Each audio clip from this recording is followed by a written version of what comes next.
കോഴിക്കോട്ടെ വ്യവസായി മുഹമ്മദ് ആട്ടൂരിന്റെ തിരോധാന കേസ് അന്വേഷണം ക്രൈംബ്രാഞ്ചിന് വിട്ടു. അന്വേഷണം CBIക്ക് വിടണമെന്ന അന്വേഷണ സംഘത്തലവന്റെ ശുപാർശയ്ക്ക് പിന്നാലെയാണ് DGPയുടെ നടപടി.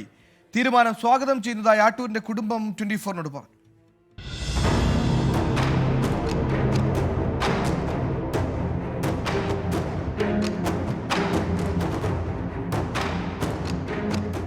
PV അൻവർ MLAയുടെ വെളിപ്പെടുത്തലിന് പിന്നാലെ CBI അന്വേഷണം വേണമെന്ന ആവശ്യം മുഹമ്മദ് ആട്ടൂരിന്റെ കുടുംബം ശക്തമാക്കിയിരുന്നു. ഇതിനിടെയാണ് അന്വേഷണം ക്രൈംബ്രാഞ്ചിന് വിട്ടുകൊണ്ടുള്ള ഉത്തരവ് സംസ്ഥാന പോലീസ് മേധാവി പുറത്തിറക്കിയത്. തീരുമാനം സ്വാഗതം ചെയ്യുന്നതായി കുടുംബം വ്യക്തമാക്കി. ക്രൈംബ്രാഞ്ച് അന്വേഷണത്തിൽ പുരോഗതിയുണ്ടായില്ലെങ്കിൽ CBI അന്വേഷണം എന്ന ആവശ്യം വീണ്ടും ശക്തമാക്കും.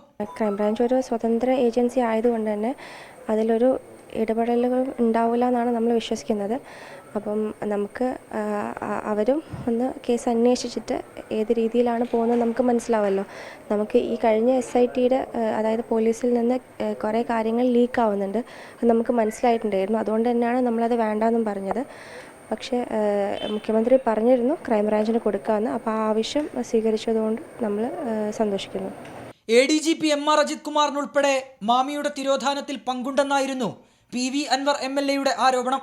കേസന്വേഷണം CBIക്ക് വിടാമെന്നുള്ള അന്വേഷണ സംഘത്തലവന്റെ ശുപാർശ മുന്നിലിരിക്കെയാണ് ക്രൈംബ്രാഞ്ച് അന്വേഷണം മതിയെന്ന DGPയുടെ തീരുമാനം. 24 കോഴിക്കോട്.